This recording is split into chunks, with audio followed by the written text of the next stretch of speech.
Hey, it's Pizza Dude, man. I was just thinking I probably shouldn't have spoiled the entire plot of that movie, but... Whatever, no one's gonna fucking watch it. Alright, cool. Victory Road. We should be able to get something new here, maybe, unless everything here is like the evolved form of something that we already have. So do you see those little white mushroom thingies? Mm-hmm. Those are buttons. And oh, hey, we don't have an onyx. And we have to... And we have to move all the boulders onto those buttons in order to proceed in the cave. So it is like the most intricate... whoa, I didn't know it was Dragon Breath. I still think it's the most intricate Victory Road they've ever had. It's just like, yeah, this place is like a fucking trial. You don't just walk through and fight a few trainers. The only other one I remember being really huge is the one from 3rd gen. The one from 4th gen is pretty big too. The one from 2nd gen is like kind of a joke. And everything after 4th gen, they really downplay when you compare them to the first couple gens. I guess the one from 6th gen is still kind of big, but 6th gen was just so easy in general, you didn't really notice. Oh, I better get the list of names up, unless this thing just blows itself up. Or it's just so much of a pain to catch, we don't actually get it. But I'm still getting my list of names up, in case we do catch it. Where am I? Where am I? I guess the last thing I must have named something after, which must have been Challengers Approaching. Okay then.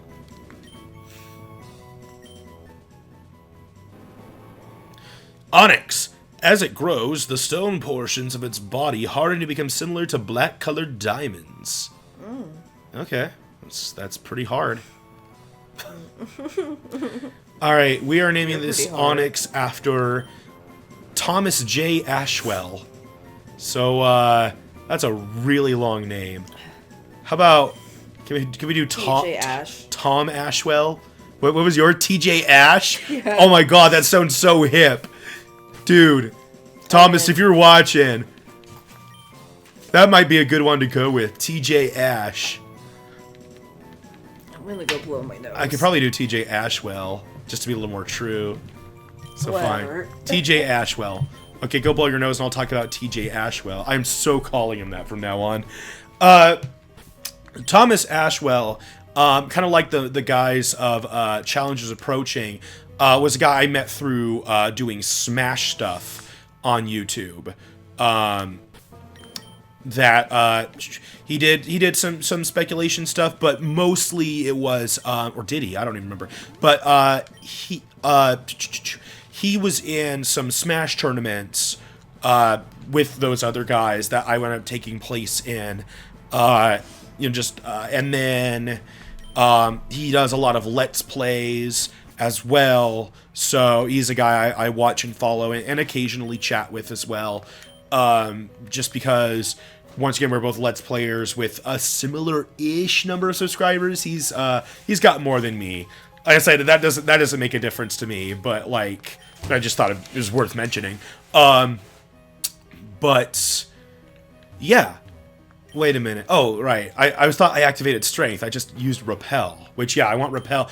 If you don't put on Repel, man, doing these boulder portions is just a real pain. Because you're, like, trying to push the boulder, and then, like, every couple of steps, hey, another wild Pokemon. Hey, another wild Pokemon. So, yeah, we are going to lose out on a lot of, like, XP we could be getting for Pokemon in here. And a lot of times when I play this, I do keep it on. But then I'm constantly flopping back to the Pokemon Center. And I just don't think that just sounds like a big waste of time here.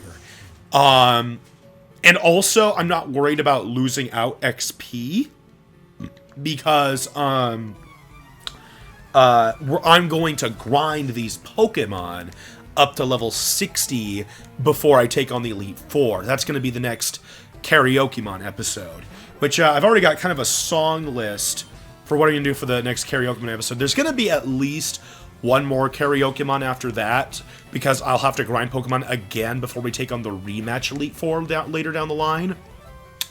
So, for instance, for this upcoming Karaokemon, I do have one song request that I'll try to do. It's going to be kind of a tough one for me. But After that, the next karaoke-mon, like, if you have, like, songs you want me to try to sing, I'll put them into consideration. I mean, if I'm just singing them all for fun anyway, I might as well do ones that people want me to try to do. Or maybe you like the surprise better. Maybe I'll do a mix. Pizza Dude Man mix! I've actually been having a lot of fun doing those singing episodes. Although they take a while to do. Because I never just do the song once. I mean, it depends on the difficulty of the songs. There are some songs I do only, like, 2 takes of, and I'm like, that one was good. And there are some songs I do, like, 8, and I'm not satisfied still. How you doing, sweetie? Sick. That looks like hot chocolate, but I don't think it is. No, it's the tea my mom got me and some coconut milk. Which it doesn't really need anything, because it's a really sweet, naturally sweet tea. Uh-huh. But a little bit of coconut milk makes it amazing. Is that right? Yes. My mom bought me some loose leaf licorice tea. Oh. For Christmas. It's from the beauty school that my sister goes to, because they give that to their clients whenever they're doing their hair and makeup. Uh-huh. It's supposed to be sort of a relaxing tea. So it's really, really delicious, because licorice actually naturally sweetens when you brew it as a tea. Oh, I didn't know that. Yeah, it's really I'm not a nice. fan of licorice at all, But it doesn't taste like licorice. Well, no, not. I mean, imagine not if it's in liquid form like that. Yeah. Yeah, and so it's like my favorite kind of tea is licorice tea, just because I don't need to add anything to it to make it good. Thus, it makes it really healthy as a dessert. Okay. The only problem with licorice tea, though, is that if you are prone to hypertension or heart problems, you really shouldn't drink it regularly. Really? Which is ironic given the fact that it's supposed to be a relaxing tea. Yeah, that's what I was thinking. Huh. So, just knowing that my heart's a little weird sometimes, I try not to drink it too much. Just occasionally? Yeah. All right. I don't think I've never been diagnosed with a heart problem, but sometimes it goes off beat. Yeah, I mean, I get that every, like, once in a while. Mm-hmm. I really need to make sure I am, like, checking my Pokemon's health after each of these fights.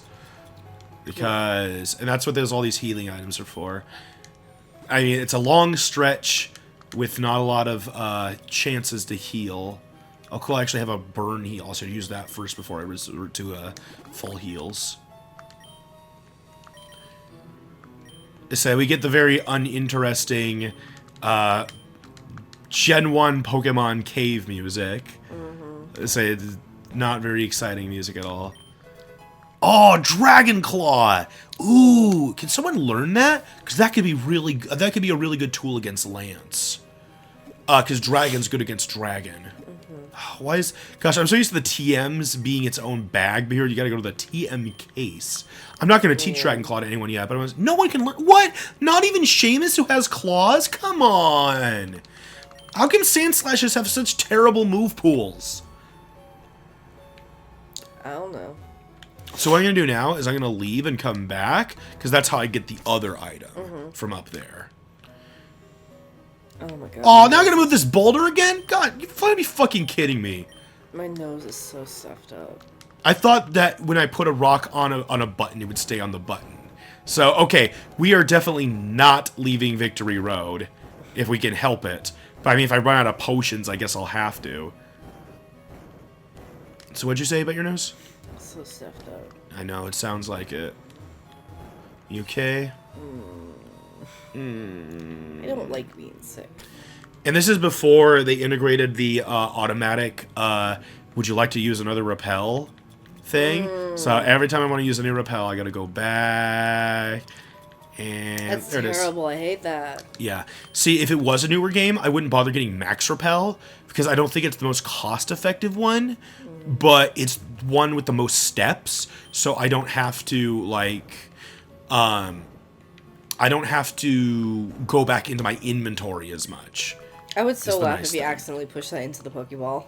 God, I'd have to exit back out, move the first boulder. Yeah. There, now I got a shortcut back for what it's worth, because if I leave, it'll just reset, apparently. Hello, sir. I can see you're good. Let me see exactly how good!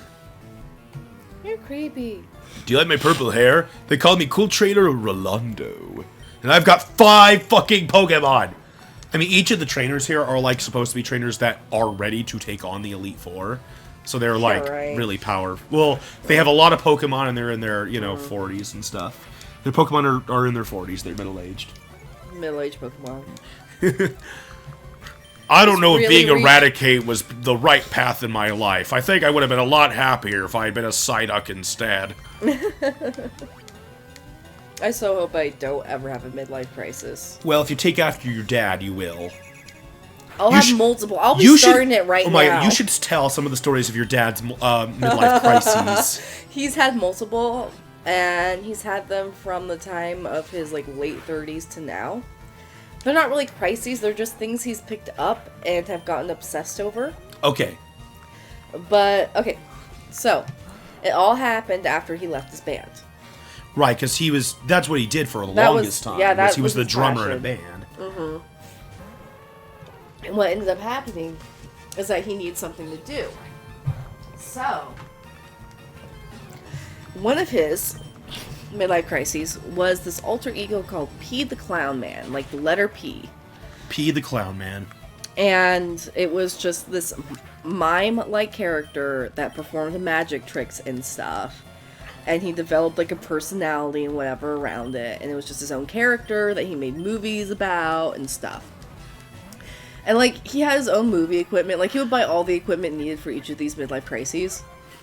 And he would get together with people online and try to, like, do videos with them, too. Like, he met this guy, like, in, Washington, D.C., and so we took a trip to Washington, D.C., and then after we were done vacationing, at night he would go out with his friend and, like, film, like, in the middle of the night, like, at the mall. Or, like, in random places in D.C. about, like, Pete the Clown and all this stuff, and they would make music and everything. And then,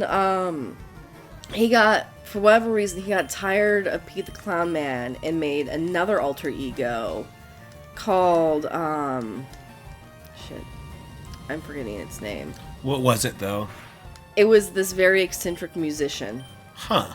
And he would actually make his own albums. He would get all the set and equipment and just make music in his bedroom. And so, like, he would just make up songs, make up lyrics, and just do every single part of it. And just, I don't know, like, how he would distribute the music, but he just made it himself. Mm-hmm.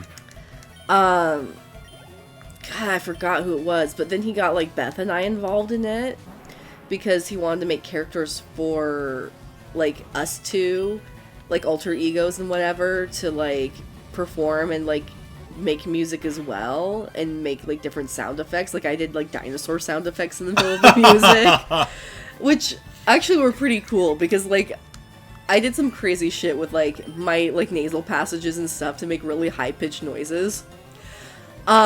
But he would, like, you know, try and make music videos with this character, and so he would put, like, white face makeup all over Beth and I, and we would just do the music videos with him. Okay. I can't believe How old were you at the time? I was, like, 11. 11, okay. Yeah, because he left his band when I was, like, in 3rd grade. Mm. And then, I think... I have no idea. It's really hard to, like, think of that timeline, like, so late, like, so early on in my life. Uh-huh. But yeah, it was before I started middle school that he was doing this stuff. And then, after that, I'm trying to think of his other, like, midlife crisis obsessions that he's gone through. Oh yeah, after that, he went through a phase of house flipping. Oh, that's right. This was, like, one of the most, like, controversial ones to my family because it was very expensive and very frustrating. But this was after the housing market crash. Right. So it was really bad timing to buy a house and flip it. But we were watching a ton of, like, house flipping shows. And he just got really into it. He's like, yeah, we can make so much money off of this, and it'll be so much fun. I know how to do everything. And so he bought this painfully rundown house in a nice neighborhood of our hometown. Which is the one where, when we first started dating. Yeah. So this is like a couple years before that, right? And he completely remodeled it to make it gorgeous and functional as a house. And my sister, my mom, and I all worked on it during our free time. Like, we did not have any free time, because during the weekend he would just be like, okay, we're gonna get up really early in the morning and we're gonna start putting like plaster on the walls and scraping like 6 layers of wallpaper off these things, removing all the carpet, remaking an entire wall. Beth, you're gonna go and take this drywall and take it downstairs. Just like, you know, things, you know, teenagers don't normally do on their free time, right? Well, most teenagers. Most teenagers don't go flipping houses with their dad. And so, yeah, we remodeled this entire house, and they still haven't been able to sell it. We lived in it for like 2 years, and we had to move out because we couldn't rent the other place we weren't able to sell, which is the house I grew up in. And the one that they're still living at now, right? The one they're still living at now, because they live in like these weird motor home type parks that have really strict rules. Like, it's those like double wide trailers that look like real houses. Mm-hmm, yeah.